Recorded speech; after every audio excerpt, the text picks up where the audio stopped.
Gálatas capítulo 3, versículos del 15 al 29. Y hoy es una porción algo extensa de la escritura la que vamos a leer. Pero yo quiero, hermano, que prestemos atención y que no nos vayamos a desviar mucho del tema. Y a que podamos también observar lo que el apóstol Pablo en esta porción, en estos varios versículos que vamos a leer hoy. ¿Cuál es la idea que Pablo nos está dando? ¿Y qué es o por qué Pablo siempre termina? No, hay una idea, hay una característica importante en estos versículos. Y es que Pablo siempre termina exaltando el nombre de Cristo.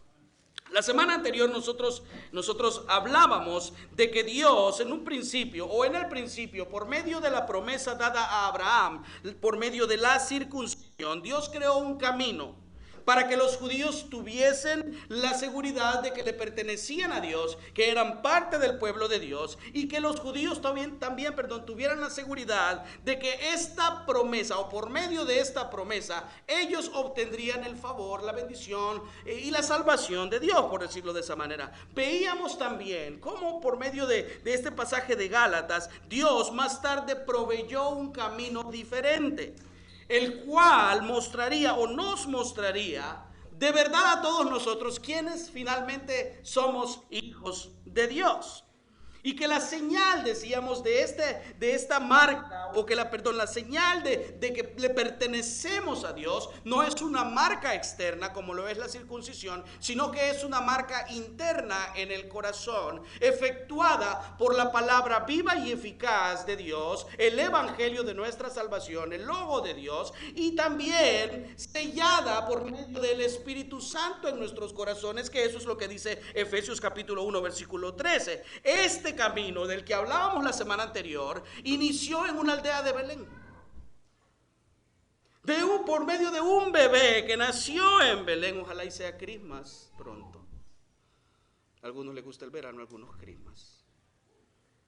Pero todo esto inició por medio de un bebé que nació en la aldea de Belén y que culminó, como usted sabe, en la cruz, en la resurrección. Pero esto culminó en la ascensión, en Hechos capítulo 1, versículos del 6 al 9, en donde Jesús asciende o regresa al lugar de donde había venido y donde siempre él había estado. Entonces, yo supongo que cuando los discípulos observaron eso y que nosotros vemos el relato de los discípulos en la Escritura, nosotros podemos observar y decir: este hombre no es de aquí. ¿Quién es este? Al que el viento y el mar le obedecen. ¿Se acuerdan de esa pasada? ¿Cómo dicen?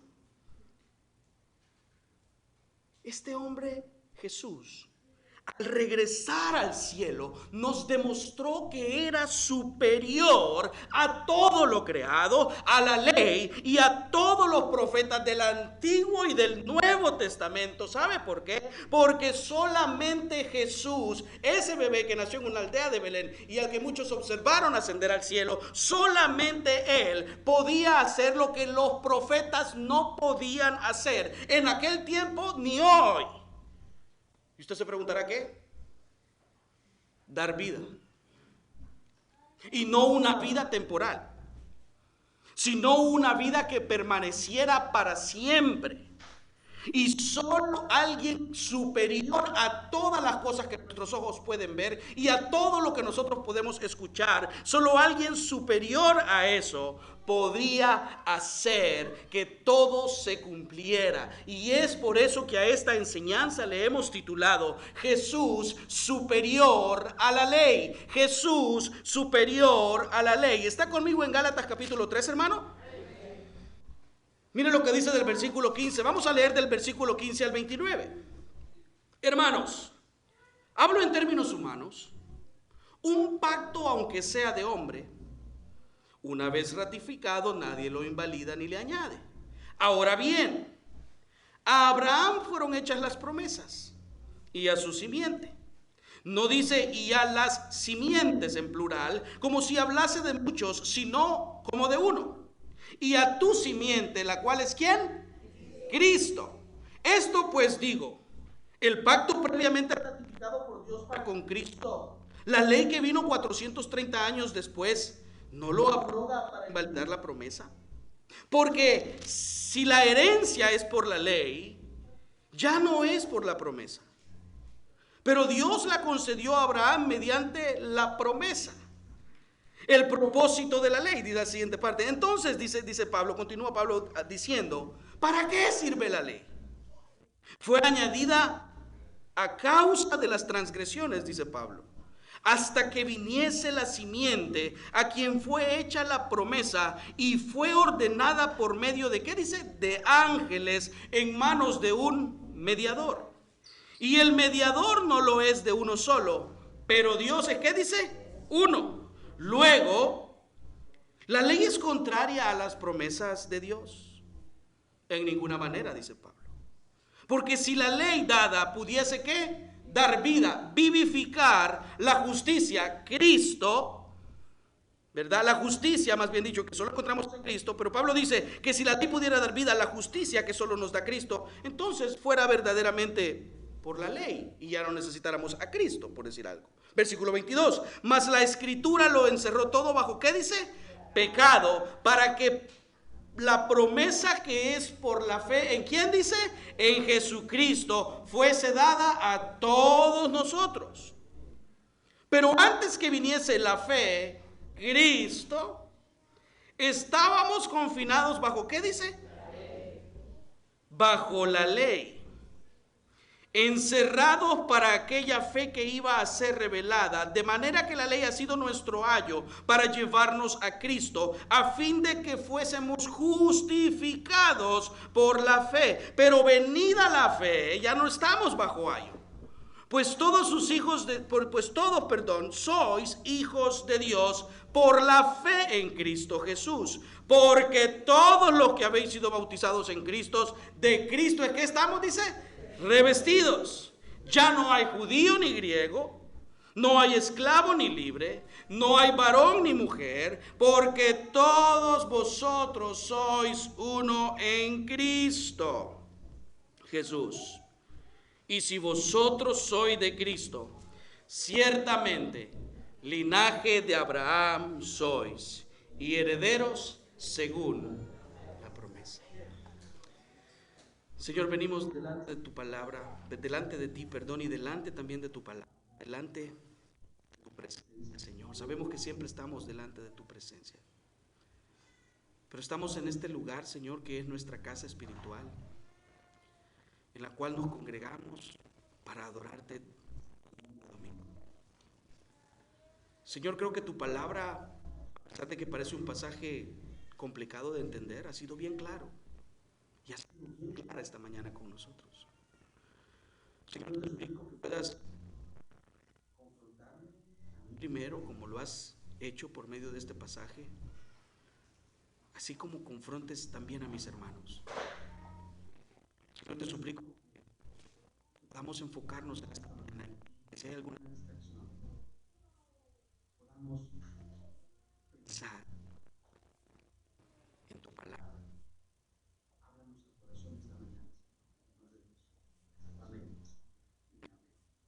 Hermanos, es una porción bastante extensa de la Escritura y como decía en la oración, a pesar de que parece un poco complicada de entender, al final yo creo que Cristo y el Espíritu Santo la ha aclarado mucho para nosotros ahorita que la acabamos de leer. Pero para continuar, voy a decir que de los versículos 15 al 18, si usted le presta atención a esos versículos, Pablo, continúa hablando acerca de la misma idea, o sea, el mismo pensamiento, la ley, la justicia de Dios, las promesas del Espíritu, o la promesa del Espíritu Santo, los pactos. El apóstol Pablo nos recuerda o le recuerda a la iglesia también la singularidad de cada uno de los pactos que Dios ha hecho. Los pactos, hermanos, así como los decretos que Dios ha hecho, son irrevocables.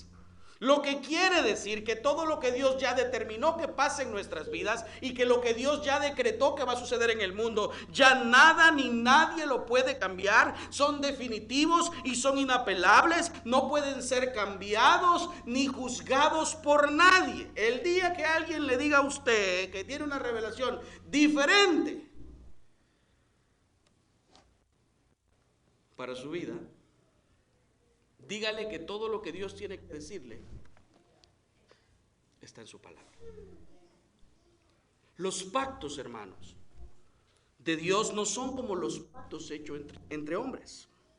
Los pactos hechos por Dios, los pactos hechos entre nosotros, por ejemplo, son frágiles y están guiados por nuestros pecados. Y muchas veces los mantenemos porque ya firmamos, pero muchas veces también los rompemos. A diferencia de los pactos o tratos hechos entre los hombres, los pactos hechos por Dios están cimentados en dos atributos que solo le pertenecen a Dios y que solo Él puede cumplir a cabalidad. Uno lo estábamos cantando. ¿Alguien se acuerda o se puede recordar que cantábamos hace un momento? Dios es fiel.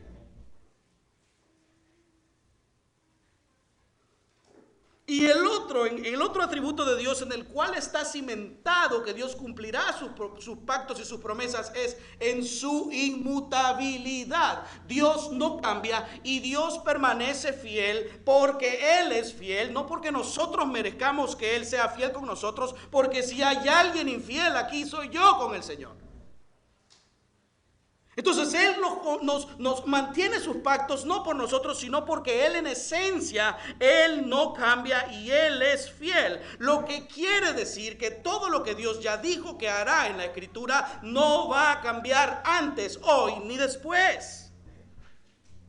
Pero Pablo aquí habla de dos tipos de pactos. Y muchos de nosotros sabemos o conocemos, y si no, pues hoy vamos a ver que hay dos tipos de pactos. Los pactos incondicionales, que son los pactos que por ejemplo, el pacto que Dios hizo con Abraham tiene esta característica de ser un pacto incondicional, porque solo depende de Dios para su cumplimiento, sin que el hombre tenga nada que hacer. Y están los pactos condicionales. Te amo, pero hay una condición. Dios hizo un pacto condicional con Moisés. Y por medio de este pacto Dios permitió traerle bendición al pueblo. Dios le dijo al pueblo que lo iba a bendecir. Pero esta bendición que Dios le daría al pueblo o maldición, iba a depender de la obediencia o la desobediencia del pueblo. Y eso es lo que dice Éxodo capítulo 19 versículo 5. Ahora pues, si dieres oído a mi voz, y todo esto ocurre, digámoslo así, antes de los 10 mandamientos, por decirlo, si usted lo lee en el orden cronológico en la Escritura o en el orden de capítulos, dice en el capítulo 19 versículo 5, ahora pues, si diereis oído a mi voz y guardareis mi pacto, vosotros seréis, ¿qué dice Dios? Mi especial tesoro. Pero ¿qué tenéis que hacer? Guardar mi pacto. Ese es el ejemplo de un pacto condicional. Entonces, hermanos, siguiendo estos últimos versículos del 15 al 18, por ejemplo, vemos también que hubo un promedio de 430 años entre la declaración del pacto de Dios a Abraham y su entrega de la ley a Moisés. No obstante, había una promesa, un pacto nuevo, que sería superior a estos pactos, del cual Pablo dice en el versículo 16 lo siguiente. Mire lo que dice el versículo 16 de Gálatas. ¿Está conmigo, hermano? Dice Gálatas, versículo 16, el capítulo 3 siempre, versículo 16. Ahora bien, a Abraham fueron hechas las promesas. ¿Y a quién dice? Y a su simiente. No dice a la simiente como si hablase de muchos, sino como de uno. Y a tu simiente, la cual es, ¿qué dice?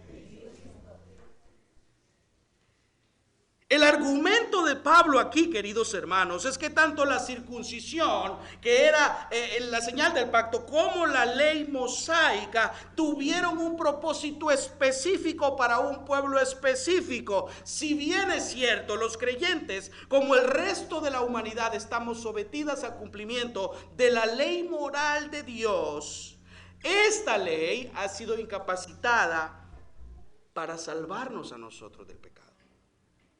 Entonces Dios, por medio de la sangre de su Hijo, hizo un pacto superior con aquellos a los que Él ha apartado para sí. Este pacto, hermano, es un pacto que no depende de la ley, sino de Dios, quien nos ha convencido de nuestros pecados y nos ha atraído como un imán. Es que yo busqué Dios es el que está permitiendo las situaciones que estamos viviendo para atraernos hacia Él. Entonces Dios nos ha atraído hacia Él para que nosotros seamos hoy partícipes de su reino y del trabajo que Él ha determinado que la iglesia haga en el mundo. Pero es Él quien ha empezado todo del principio al fin. Y este pasaje, hermanos, me gustaría dividirlo en 3 partes. Número 1, del versículo 19 al 21, nosotros observamos el objetivo de Dios. Miren lo que dice el versículo 19 al 21. Entonces, ¿para qué sirve la ley? Fue añadida a causa de, ¿qué dice? De las transgresiones, para que viniese la simiente a quien fue hecha la promesa, y fue ordenada por medio de ángeles en manos de un mediador. Y el mediador no lo es de uno solo, pero Dios es, ¿qué dice? Uno. Luego, y es pregunta, ¿la ley es contraria a las promesas de Dios? En ninguna manera, dice Pablo. Porque si la ley pudiera vivificar la justicia, la salvación, la limpieza de pecados, fuera únicamente por medio de la ley. Y todos sabemos que eso no es así. Todos sabemos que el único medio para poder ser salvos y para poder venir a Cristo y entrar delante de la presencia del Señor el día que partamos de esta tierra es ser hallados en Cristo. Más nada, menos nada. Hermanos, muchos de nosotros en la vida tenemos diferentes objetivos. Y muchos de nosotros vivimos por esos objetivos. Nos esforzamos por alcanzar estos objetivos. Trabajamos, ahorramos, nos preparamos para la vida diaria y nos preparamos para el futuro. Queremos dejar herederos a nuestros hijos y siempre estamos pensando en esos objetivos claros y esas metas claras, como lo hablábamos el viernes con algunos hermanos. Hay hermanos que tienen objetivos claros de vida. Y de la misma manera, hermanos, que nosotros tenemos objetivos claros de vida, Dios lo hizo todo con un objetivo y propósito específico. Y eso es lo que observamos en esta porción de la Escritura. Pero fíjese bien que Pablo estaba previendo, es decir, él sabía que la gente le iba a hacer quizás estas preguntas. Y muchas veces uno percibe por el lugar donde está cómo va la conversación, ¿verdad? Entonces Pablo estaba quizás percibiendo lo que estas personas iban a preguntarle o sospechaba las preguntas que estos tenían. Entonces él se adelanta a contestar, porque esas preguntas se las hace él mismo. ¿Para qué fue dada la ley? ¿Para qué fue dada la ley según el versículo, déjeme ver, acá está, el versículo 19. ¿Para qué fue dada la ley? Dice, fue añadida a causa de ¿qué? De las transgresiones. La ley fue dada para mostrarle al pueblo y a los hombres en el mundo cada una de nuestras transgresiones. No tiene un propósito para salvar a nadie. La palabra que Pablo usa aquí para transgresiones proviene del griego parábasis, que significa pasar por encima de un límite. Sí, así como ese ticket que le llegó a usted hace unos días por speed limit. Hermanos, nosotros somos expertos por transgredir todas las cosas. Nosotros somos expertos por pasar encima de los límites establecidos, ya sea de las autoridades o por Dios mismo. ¿No se ha fijado usted que usted va a las tiendas y le ponen límite 2 por persona? Y usted se acordará hace un par de años, para estos meses, no había papel. No había papel higiénico en ninguna tienda. Y aunque veamos el rótulo que dice límite 2 por persona, usted se las va a ingeniar para tratar de comprar más.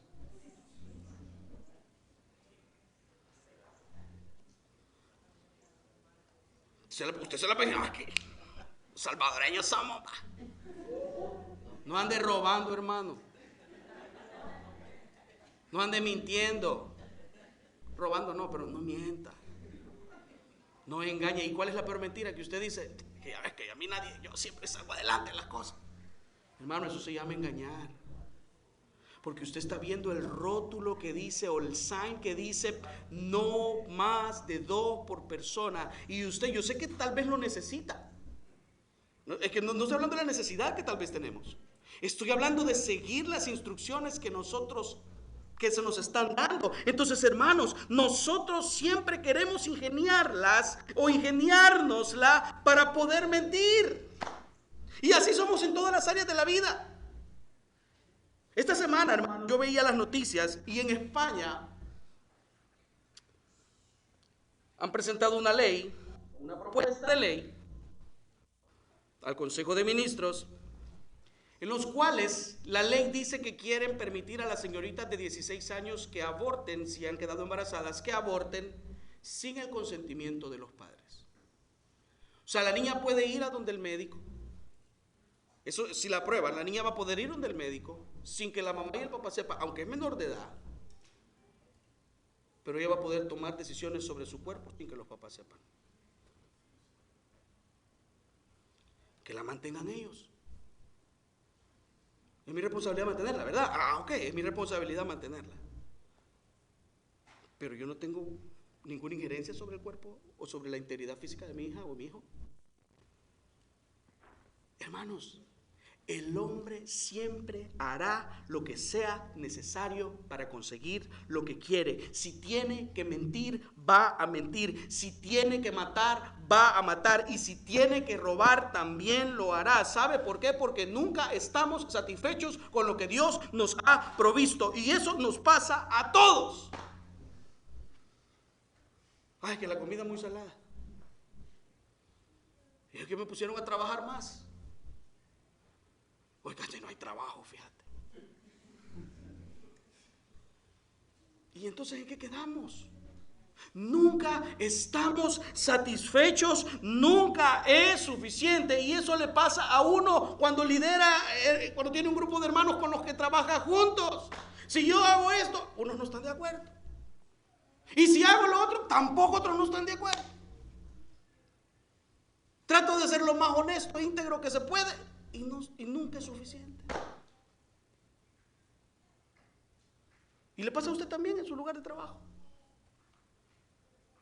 Tratamos de ser imparcial en las decisiones que se toman en la iglesia o fuera de la iglesia y nunca son suficientes.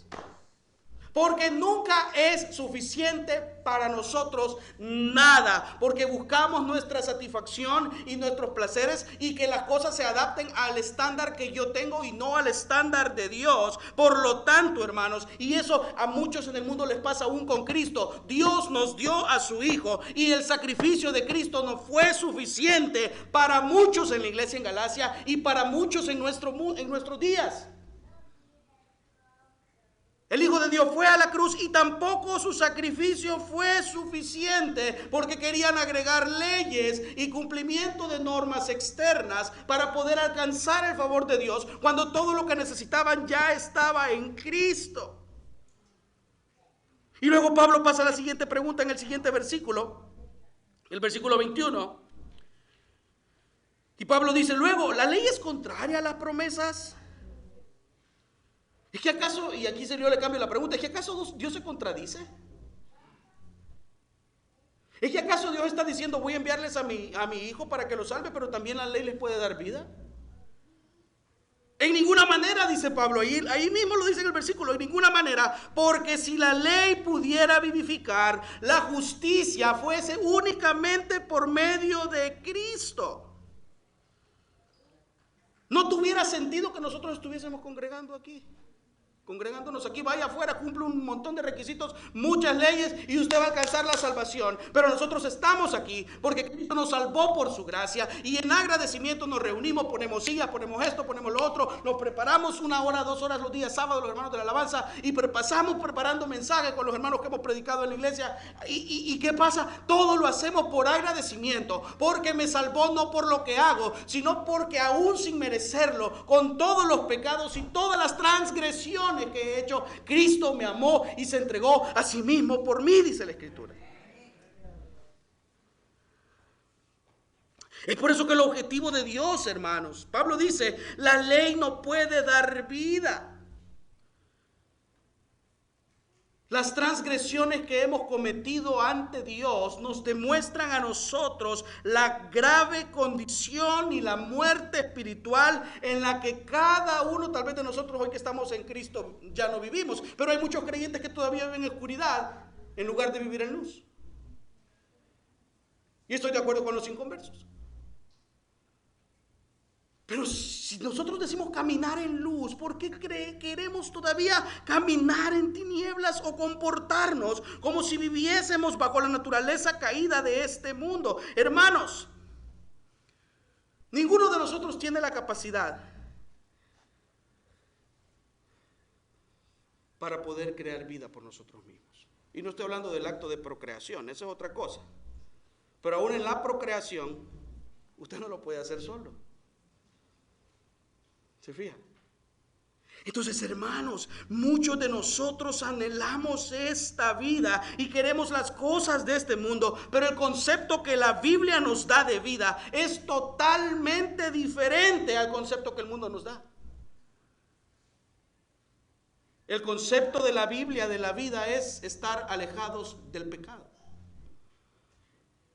El concepto de la Biblia, que la Biblia nos da acerca de la vida, es que el creyente debe estar satisfecho solamente en Cristo y no en la pornografía, y no en la mentira, y no en el engaño, y no en la infidelidad. Cristo nos salvó para que nosotros ahora vivamos no esperando bendiciones temporales, que sí las tenemos, sino viendo las bendiciones eternas, la justificación, la adopción, hermanos, la glorificación, la santificación que solamente Cristo nos da, porque solamente Cristo puede dar vida. Mire lo que dice Romanos 6:11. Así también, dice Pablo a los romanos, vosotros consideraos muertos. ¿Para quién dice?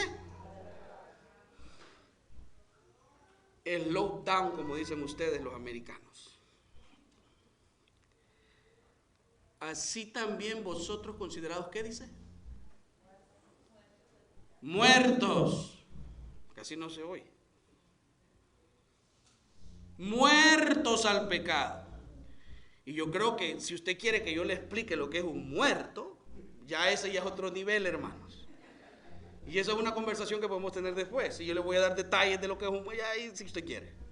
Pero Pablo está diciendo, así también vosotros, iglesia, hermanos creyentes, consideraos muertos para el pecado, pero vivos para Dios en Cristo Jesús. ¿Por qué? Porque no hay ley que pueda ser capaz de impartir vida, sino solamente la gracia de Cristo.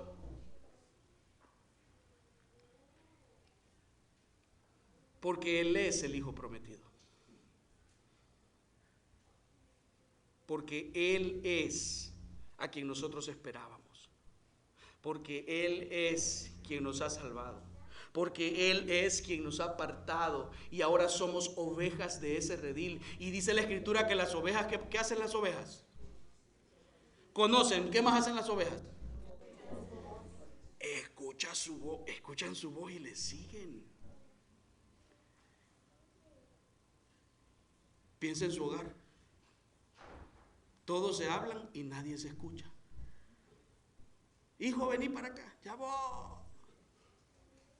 Y vivimos en un 2x2, o sea, un lugar pequeño, no vivimos en una mansión de 20 cuartos.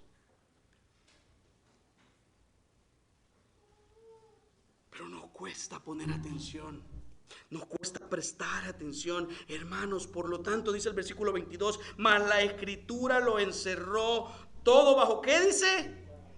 Bajo pecado. Para que la promesa que es por la fe en Jesucristo fuese dada a los creyentes. La segunda parte en la que me gustaría dividir esta porción de la Escritura es que cada uno de nosotros éramos reos condenados a muerte.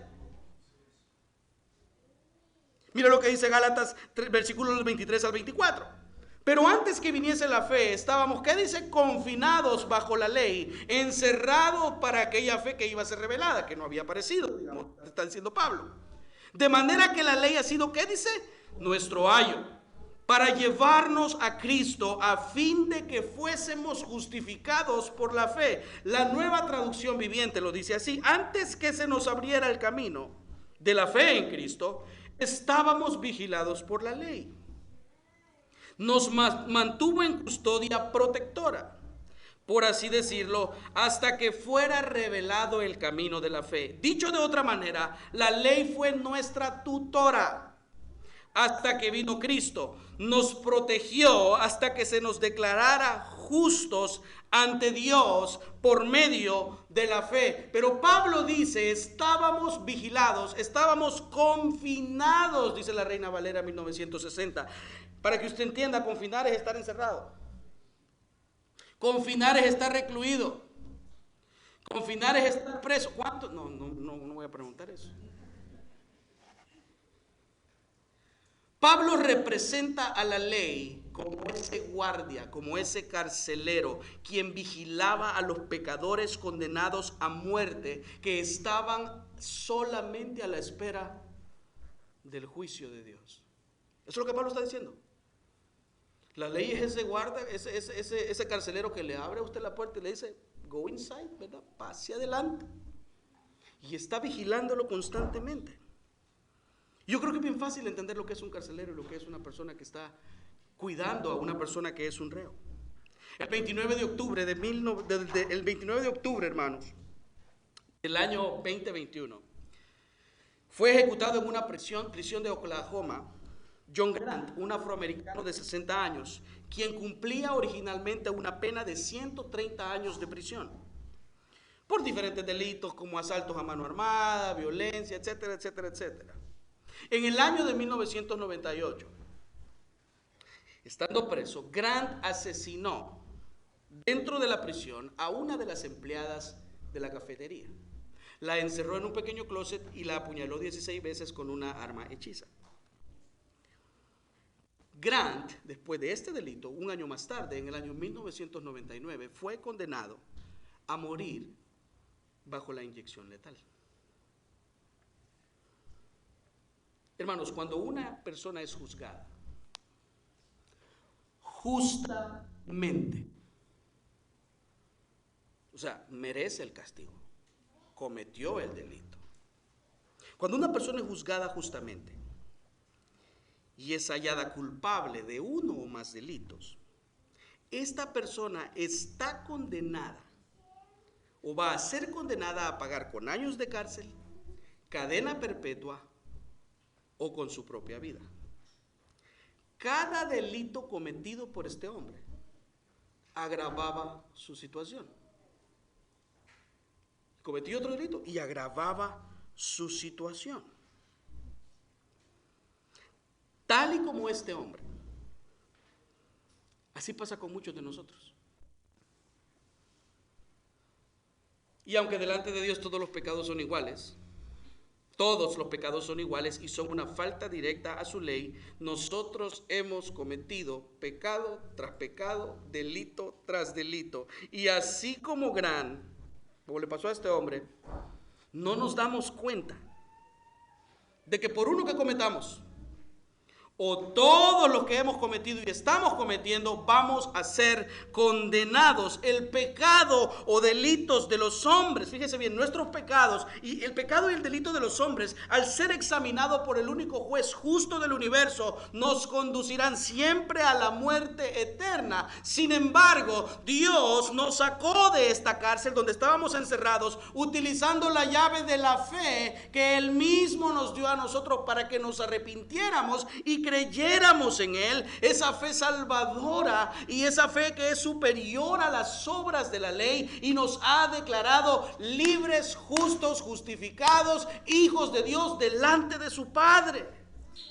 Es por eso que Pablo luego dice, la ley fue solamente nuestro ayo o tutor que nos guió a Cristo. La palabra ayo o la palabra tutor proviene del griego paidagogos, de donde proviene la palabra pedagogía. Y esta palabra significa o nos da la idea de un líder que guía a un muchacho, a un niño, a un siervo hacia algo. llevarlos a la escuela, etcétera, etcétera, etcétera. Un tutor, también podemos pensar que un tutor es un esclavo al cual se le había encargado el cuidado de un niño hasta llegar a la edad adulta. Este tutor lo acompañaba a todas partes con el único propósito de vigilar su conducta. Y eso es precisamente lo que la ley hace. Nos muestra nuestra conducta pecaminosa y nos muestra que por cuanto todos pecamos estamos destituidos de la ley y nos lleva a Cristo. Y si bien es cierto antes que andábamos, que actuábamos, pensábamos, vivíamos como el hombre natural que no entendía ni discernía las cosas que eran del Espíritu, porque las cosas del Espíritu deben discernirse de una manera espiritual, Dios nos sacó de ahí. Fíjese bien. Y como ya no nos comportamos como antes, como ya no vivimos como antes, la conducta de nosotros ha cambiado. O debería de haber cambiado. No por nuestras propias obras y medios, sino por la obra del Espíritu. Pero hermanos, ¿es nuestra conducta, es su conducta la de un creyente verdadero? ¿Podemos decir nosotros que la ley nos ha llevado a vivir de una manera rechazando nuestro pecado y vivir enfocados en Dios? La ley nos dice cuáles son o qué cosas hacen que nosotros pequemos o le fallemos a Dios. La ley dice, por ejemplo, entre otras cosas, que matar, codiciar, mentir, hablar del prójimo, no amar a Dios sobre todas las cosas, nos descalifica para poder estar en paz con Dios, y a la vez estos pecados de no ser arrepentidos pueden condenarnos. Hermanos, ¿a quién usted en su enojo ha matado hoy? ¿A quién ha matado hoy? ¿A quién usted le ha mentido hoy? ¿Qué cosas usted sigue codiciando que Dios ya le dijo que no? Pero usted sigue. Es que este es el indicado.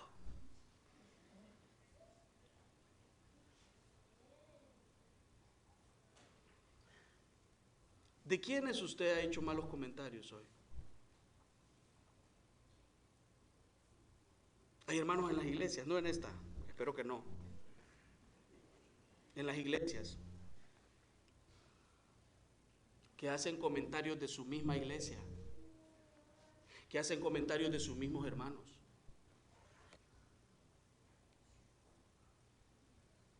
Y no parecen. Eso es en otras iglesias. Y se les olvida que están atentando contra la obra del Señor. Y que quien cuida de la obra del Señor no es el pastor, es el Señor. Pero no pensamos en eso y echamos a andar la lengua. Y decimos que el pastor, y decimos que los hermanos, y decimos que mi jefe, y decimos que mi esposa, y decimos que mi esposo, y no pensamos que Dios de verdad nos va a corregir. Hermanos, ¿qué cosas ocupan el lugar de Dios en su vida? ¿Qué cosas están guiando su vida en ahora en nuestros días, hermanos? ¿Qué cosas están guiando nuestras vidas hoy?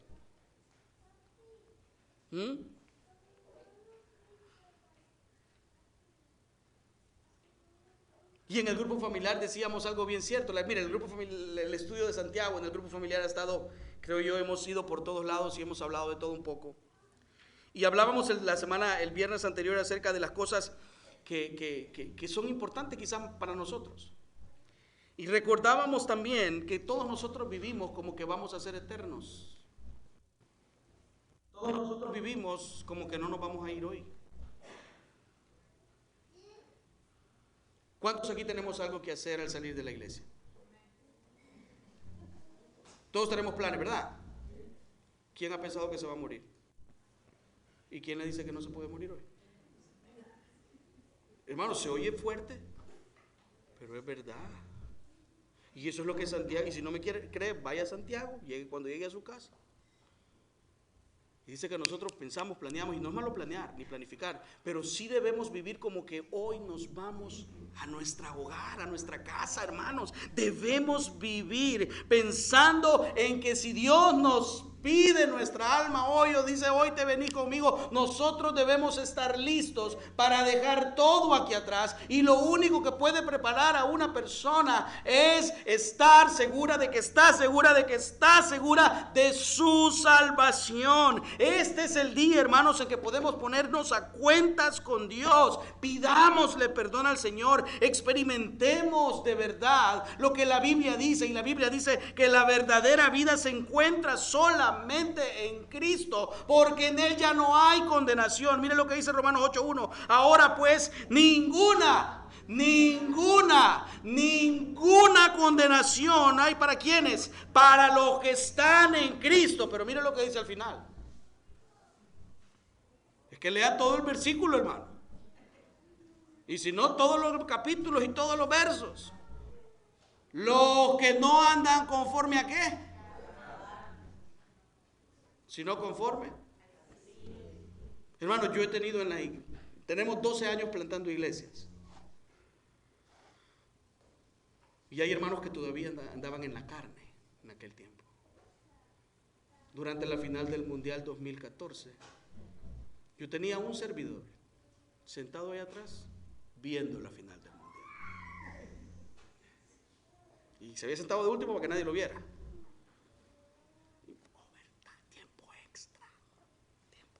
Argentina-Alemania. Argentina-Alemania, tiempo extra. Me estaba avisando como que yo estaba predicando, hermano.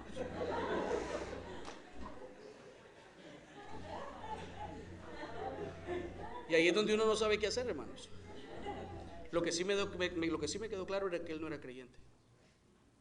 Ahora entiende por qué es bueno saber quiénes son miembros de la iglesia. Y cuando echó el gol a Alemania me dice, va a ser Alemania, Messi. Hermanos, es en serio lo que les estoy. Los que no andan conforme a ¿qué dice? Ver el partido no es malo, pero no llegue a la iglesia, hermano, porque yo tal vez lo quiero ver y usted me está diciendo. Pero el punto es, hermanos, entonces, que solamente Cristo puede liberar al hombre del yugo de la esclavitud de la carne en la que vivimos, porque la carne siempre nos va a llevar a hacer lo contrario. Estaban unas niñas ahí en el cuartito, y yo vi que la mamá le dijo a una de ellas, no te vayas a mover de ahí. Se movió 4 veces en lo que la mamá se fue. Así son los adultos también, hermano. Porque andamos en ¿qué dice? Los niños no entienden, obviamente son niños.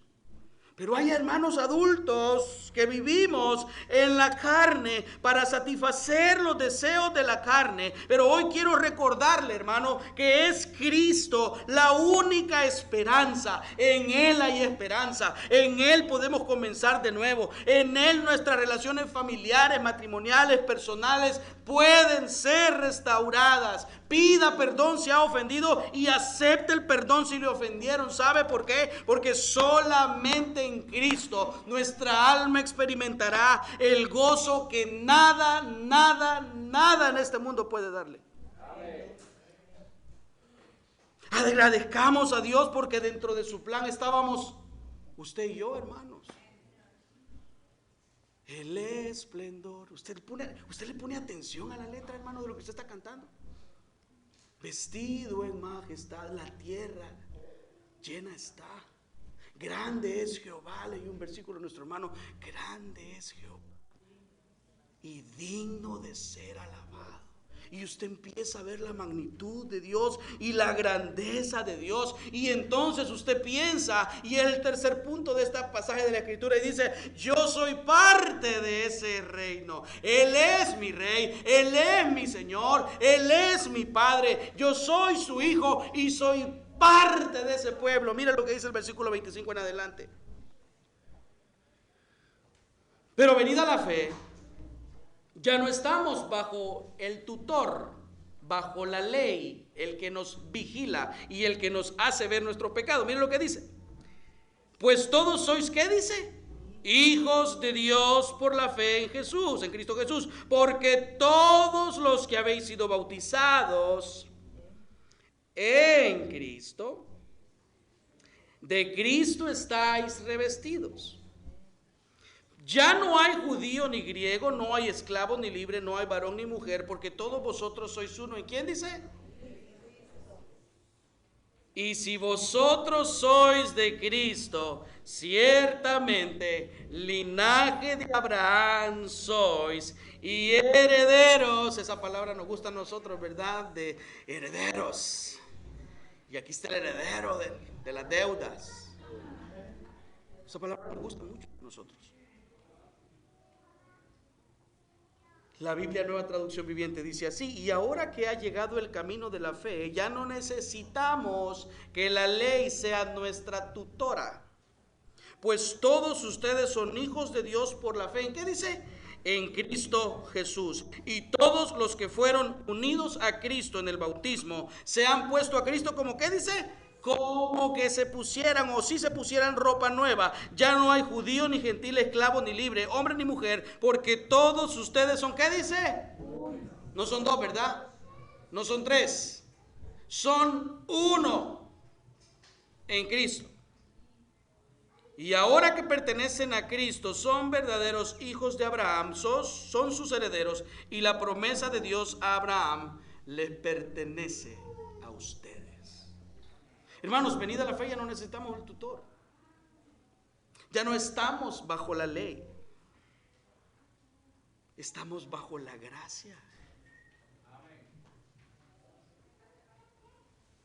Sin importar nuestra nacionalidad o la manera en la que luzcamos o la manera en la que hablemos, todos nosotros, todos los que nos hemos arrepentido de nuestros pecados y puesto nuestra fe en Jesús, somos, dice la Escritura, sus hijos y gozamos de las bendiciones temporales y eternas que como hijos de Dios nosotros tenemos. Hermanos, hemos sido unidos a Cristo por medio del bautismo y hemos sido revestidos de Él. Pablo, fíjese bien, para aclarar la palabra bautismo aquí, Pablo no está hablando del acto de bautizar a alguien, de la inmersión de una persona. Pablo está hablando de la identificación que por medio del bautismo hacen aquellos con Cristo luego de que nos arrepentimos y ponemos nuestra fe en Él. Pablo no está diciendo que el bautismo salva o que el bautismo, ¿cómo se llama? O que por medio del bautismo es impartido el Espíritu Santo en la vida de los creyentes. Pablo está diciendo, porque todos sabemos que el bautismo es un mandamiento de obediencia. ¿Quiénes se bautizan? Los discípulos, los creyentes, los seguidores.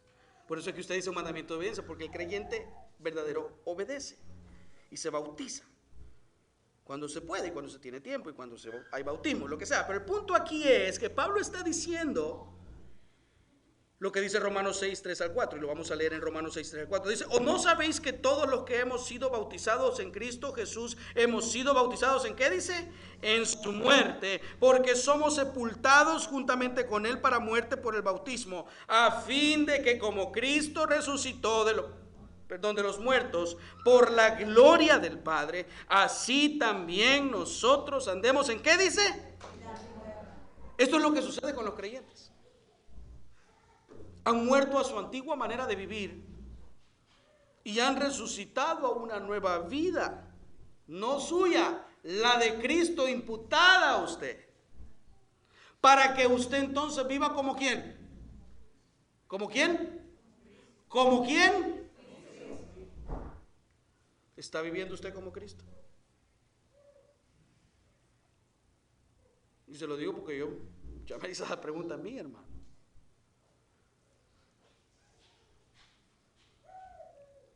Cristo ha derribado la pared de división que había entre nosotros, no solamente porque somos pueblos distintos, sino porque hoy por medio de su sacrificio y del nuevo pacto nosotros tenemos acceso directo hasta Él, hermanos.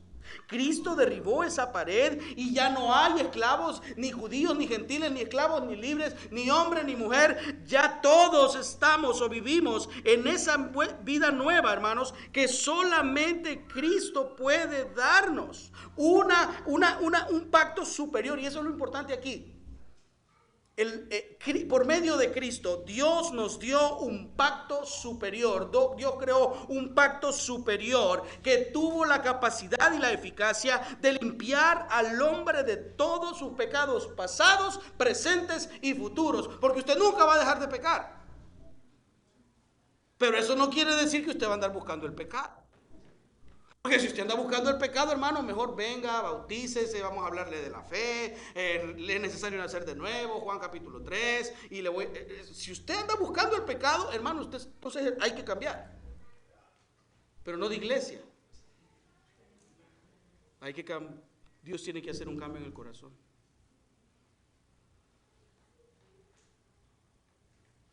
Hermanos, Jesucristo cumplió la ley de Moisés a cabalidad, a la perfección. Nadie más la pudo cumplir como la cumplió Cristo. Cristo es el cumplimiento y la persona de la cual todos los profetas en el Antiguo Testamento hablaron. Él es Dios hecho hombre que habitó entre nosotros, vivió la vida que nosotros no pudimos vivir, para que por medio de esa vida que Dios no vivió, que Jesús vivió y que nosotros no podíamos vivir, nuestras vidas, nuestros y ustedes, hermanos en Cristo, podamos hoy ser declarados justos delante de Dios. Solamente Cristo pudo hacer esto. Y yo quiero que se vaya a Hebreos capítulo 8, versículos del 6 al 13, ya para ir terminando. Cuando son las 12:30, no se preocupe, ya, no, hermanos.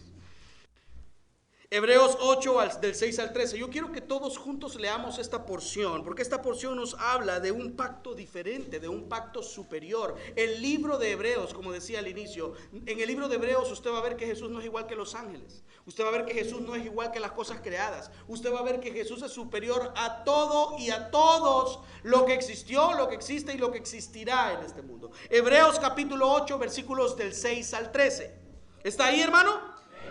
Pero ahora, tanto mejor ministerio es el suyo, cuanto es mediador de, ¿qué dice? Establecido sobre mejores promesas.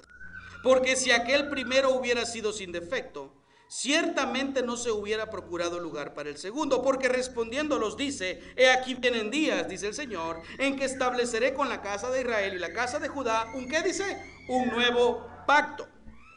No como el pacto que hice con sus padres el día que los tomé de la mano para sacarlos de la tierra de Egipto, porque ellos no permanecieron en mi pacto y yo me desentendí de ellos, dice el Señor, por lo cual este es el pacto que haré con la casa de Israel después de aquellos días, dice el Señor. Pondré mis leyes, ¿dónde dice? En la mente de ellos, y sobre su corazón las escribiré, y seré a ellos por Dios, y ellos me serán a mí por pueblo. Y ninguno enseñará a su prójimo, ni ninguno a su hermano, diciendo: conoce al Señor, porque todos me conocerán, desde el menor hasta el mayor de ellos, porque seré propicio, dice, ¿a qué dice? A sus injusticias, y nunca más me acordaré de sus pecados y sus iniquidades. Al decir nuevo pacto el nuevo pacto ha dado por viejo al primero, y lo que se da por viejo y se envejece está próximo a desaparecer. Tenemos un nuevo y mejor pacto, uno que ha borrado nuestros pecados, y en el cual Dios, por medio de su Hijo y por medio del Espíritu de su palabra, que es viva y eficaz, escribió esas leyes en nuestros corazones, y por medio de su Espíritu hoy nosotros somos parte de ese nuevo pacto. Hermanos, Jesús no es un ser creado como enseña la secta de los testigos de Jehová. Jesús no es un profeta más, como lo enseñan los musulmanes. Jesús no es uno de los varios mediadores que salvan a los hombres, como lo enseña la Iglesia Católica. Jesús no progresó a deidad en el mundo espiritual y luego se convirtió en humano, como lo enseñan los mormones. Jesús es Dios y Él es superior a todo hombre en fe, a toda creencia, a toda secta, a todo pensamiento y a toda cosa creada sobre la faz de la tierra. Él es Señor. Hermanos, el objetivo de Dios al darnos la ley fue que conociéramos el pecado y que al conocer el pecado nosotros nos diéramos cuenta de nuestra condición, pero que también nos diéramos cuenta que había uno que podía perdonarme por todas esas faltas, porque Dios envió a uno a redimirnos de todas nuestras transgresiones. Cuando éramos reos condenados a muerte, Cristo, el juez justo, no nos castigó como lo merecíamos, sino que en su lugar castigó a su Hijo para que nosotros hoy tuviéramos vida eterna. Gracias a Cristo y solo a Cristo, hoy somos herederos de las promesas y bendiciones temporales y eternas que encontramos en su palabra, que han sido dispuestas y determinadas para sus hijos. Hermanos y amigos que están con nosotros hoy, hoy es un buen día para dejar la prisión en la que usted está viviendo.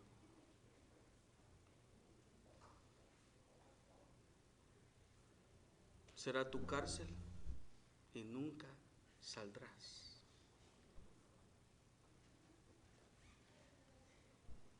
Hermanos, es tiempo de dejar esa prisión en la que vivimos y en la que nos sentimos tan confortados y en la que ya nos hemos acostumbrado a vivir, y que hoy podamos gozar de la libertad con la que Cristo puede hacernos libres, porque Jesús es el Cordero de Dios que quita el pecado del mundo. Vamos a ponernos en pie.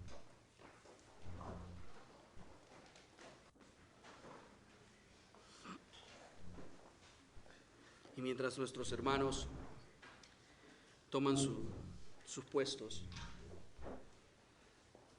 quiero que meditemos en esta verdad, hermanos. Quiero que podamos y aprendamos de verdad a confiar en Cristo esta mañana. Que si todavía hay pecados no confesados en nuestras vidas, que si todavía nuestra salvación no la tenemos segura, que si hemos pasado experiencias que han venido en detrimento de nuestra fe y del progreso que Dios estaba haciendo en la madurez de nosotros como creyentes, yo quiero pedirle que hoy se ponga a cuentas con Dios y que piense que los hombres fallamos, pero que el perdón está en Cristo. Y dice Juan capítulo 1 que de Él recibimos gracia sobre gracia.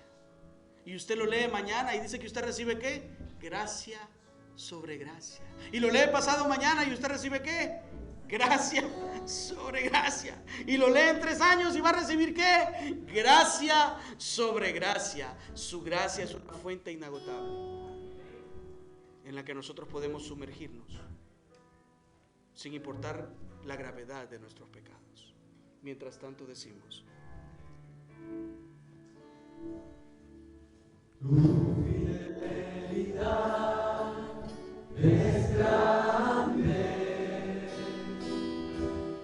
tu fidelidad incomparable es, nadie es como tú, bendito Dios, grande es tu fidelidad. Una vez más digamos: tu fidelidad, tu fidelidad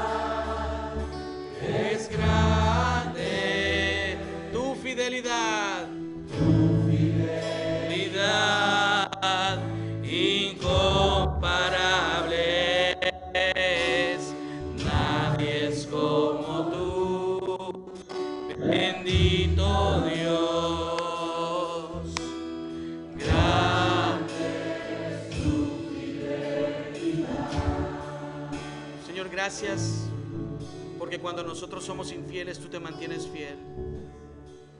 Y no por nosotros, sino porque tú en esencia eres un Dios fiel, que cumple siempre lo que promete. Es un Dios que no cambia. Y es un Dios digno de confianza. Por estos y muchos más atributos que solamente tú tienes.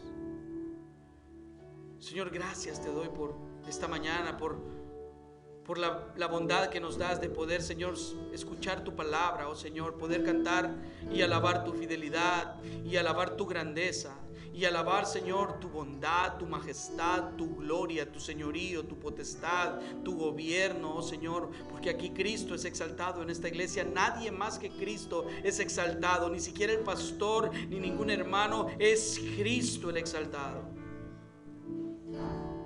Tú pagaste por nosotros.